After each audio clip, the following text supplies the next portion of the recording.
আমি শুধু ভাবছি ভাই যে মানুষের কপাল কতটা খারাপ হলে এক্সাম হলে গিয়ে দেখতে হয় যে ফার্স্ট বেঞ্চে সিট পড়েছে।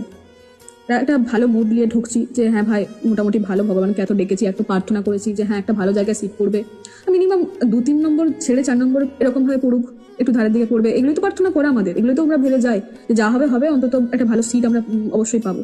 কিন্তু না, যে আমাকে কি দেখতে হচ্ছে, সবাই সবাই সিটে বসে আছে, ফাঁকা কোথায়, আমার সিটটা সেটা কোথায়, পুরো ফার্স্ট বেঞ্চে, স্যারের সামনে, স্যারের বেঞ্চ এখানটাই, স্যারের টেবিল এখানে, আর আমাকে বসতে দিচ্ছে মানে সামনে, সারাক্ষণ দাঁড়িয়ে আছে সামনেটাতে।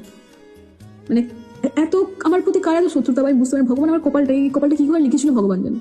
একটু ভালোভাবে তো লিখতে পারে যে হ্যাঁ ঠিক আছে ভাই, ও যেটা চাইছে ওটা হোক, জীবনে হয় না, কিন্তু পরীক্ষার সময় সিটটাও তো ভালো পড়া দরকার, যার প্রথমে পড়ার দরকার তার মাঝামাঝি পড়ে গেল, আর আমার মাঝামাঝি পড়ার দরকার আমার পড়ে গেল প্রথমে। আমি তো কতক্ষণ স্ট্যাচু হয়ে গেছিলাম দেখার পর যে এটা কি হয়ে গেল ভাই আমার সাথে।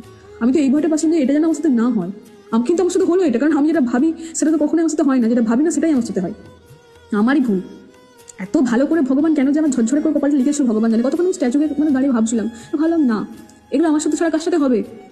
তার উপর যাও ছিল ওটা ঠিক আছে ভাই, তারপর ফার্স্ট বেঞ্চে পড়েছে 2টো ম্যাডাম গার্ড পড়ে গেছে। প্রথম দিনে মেজর সাবজেক্ট পরীক্ষা ছিল, 2টো ম্যাডাম গার্ড পড়েছে, জানি না ওদের সংসারের কত জ্বালা, এসে সব কিছু উড়ে দিচ্ছে আমাদের উপর। ঘাড় ঘোরানো চলবে না, ও কাউকে সাহায্য করা চলবে না, কেউ সাহায্য করলে তার সাহায্য নিয়ে চলবে না, সবইতেই জ্বালা। বান্ধবী বললো যে খাতাটা একটু খুলে রাখলে, আমাকে একটু দেখা না, আমি ওই জন্য দেখাচ্ছিলাম ভাই, ঠিক আছে খুলে রেখেছি, দিয়ে আমি আমার লিখছি। ওই ম্যাডামের দৃষ্টি ভাই, এসে বলছে যে সাহায্য করছে তার খাতাটা আগে কাটবো। মানে আমি তখনই বুঝে গেছি ওটা আমি ছাড়া আর কেউ না, কারণ আমি তো সাহায্য করছিলাম একটু, দিয়ে আমার খাতা নিতে চলে এসছে, নিয়ে নেবে, আমি জাহাগ ভাগ করে টেনে নিয়ে আটকে রেখে দিলাম। বলছে এরপর যদি দেখি যে তুমি সাহায্য করছো তোমার খাতা আমি নিয়ে নেবো, সব নাম্বার কেটে দেবো। কিরা বাবা, একটু সাহায্যই তো করছিলাম। ঠিক আছে আমাকে সাহায্য করতে দেবে না, আমাকে সাহায্য করছে সেটা অন্তত আমাকে নিতে দে, সেটাও দেবে না, যে সাহায্য করবে তার নাম্বার কেটে দেবো। এটা কি ধরনের কথাবার্তা? একজন টিচার সেখানে এরকম করছে ভাই, একটু আর তো দেখলে কি সমস্যা আছে, আমরা কথা বলছি না তো একটু কি হবে তাতে? ঘাড়ে ঘোরানো চলবে না, দেখানো চলবে না, দেখা চলবে না, সোজা হয়ে তোমাকে সোজা হয়ে সামনের দিকে তাকানো চলবে, তোমার খাতার দিকে তাকিয়ে এরকম করে চুপচাপ বসে থাকতে হবে। আর মাঝে মধ্যে চলে আসছে আমার সামনে, ফার্স্ট বেঞ্চে বসেছি বলে চলে আসছে সামনে, এসে দেখছে খাতার দিকে এরকম করে লেখো। আরে বাবা আমি আমার সামনেটা এলে আমি লিখতে পারবো থোড়ি, এরকম ভাবে আপনাকে দেখলেই তো আমি ভয় পেয়ে যাবো। তারপরে মুখটা এমন করে রেখেছে মনে হচ্ছে যেন বাবরে উফ দেখলেই ভয় পেয়ে যাবে, এরকম ব্যাপার। একজন পেছনে একজন সামনে দাঁড়িয়ে আছে। কেন আমার সাথে, কেন এগুলো আমার সাথে কেন হয়?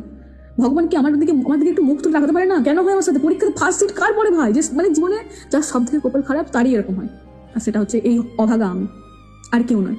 আজকেও গেছিলাম, আজকেও দেখলাম সেই সিটটা আছে, অন্যবার সিট চেঞ্জ হয় কিন্তু এবার সেই সিটটাই রয়েছে। মানে 2 দিনই ফার্স্ট সিটে আমি পরীক্ষা দিলাম আর স্যার আমার সামনে দাঁড়িয়ে রইলো। এভাবেই জীবন চলছে, চলুক, আর কত পরীক্ষা নেবে ভগবান নিক সবাই মিলে, আর কিছু বলার নেই। আমার মতো কার কার এরকম অবস্থা হয়েছে কমেন্টে জানাও, এরকম অভাগা কপাল কার, যার ফার্স্ট বেঞ্চে সিট পড়েছে আর স্যার ম্যাডাম সামনে দাঁড়িয়েছিল, বলছিল লেখো, কমেন্ট করে জানাও আমাকে। চলো টাটা।